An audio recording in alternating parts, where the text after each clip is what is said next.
என்னால் சுத்தமாக ஏந்துக்கவே முடியல. அப்போ ஒரு நாள் பார்த்தான். பட் அவன் தான் எனக்கு வந்து அவன் தான் அவளை விட பெரியவங்கிறதால சுடு தண்ணி வச்சு கொடுக்குறது, மாத்திரை எடுத்துகிட்டு வர்றது இதெல்லாம். 2வது நாள் பார்க்குறான். 3வது நாள் வந்து என்னை எழுப்புறான். அம்மா எந்திரிச்சுக்க. இல்லை தம்பி, எனக்கு தலைவலிக்குது, சுத்தமாக எந்திரிக்க முடியலை அப்படின்னு சொல்லும்போது, இல்லைம்மா, நீ இல்லாமல் இந்த வீடே பிரைட்டாக இல்லை, எனக்கு ஏதோ மிஸ் ஆகுற மாதிரி இருக்குது அப்படின்னு. அப்போ தான் எனக்கு ஒரு விஷயம் தெரிஞ்சுது. அவங்களோட உலகம் எவ்வளோ சின்னதில்லை, நம்மளோட உலகம் எவ்வளோ அழகானதில்லை. அது ரெண்டுமே நாம் அவங்கக்கிட்ட நம்ம ப்ரெசன்ஸை காட்டாத போது வாடி போகுது அப்படின்னு எனக்கு ரியலைஸ் ஆச்சு.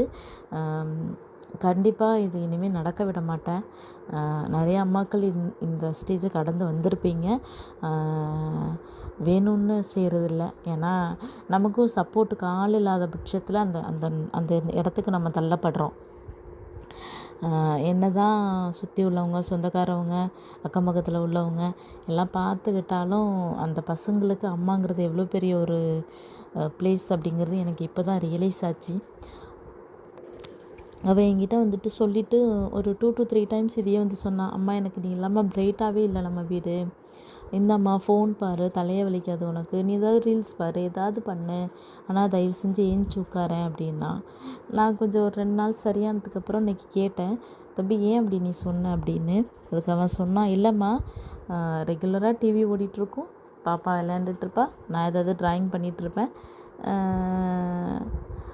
நீ வந்து ஃபோன் பேசிட்டு கூட்டிகிட்ருப்ப, இல்லைன்னா உதயன் அதை எடு, பாப்பா இதை எடு, தம்பி இதை எடு, இந்த டேபிளை தூக்கி அந்த பக்கம் வைக்கி, எதையாவது ஒன்று சொல்லுவேன்.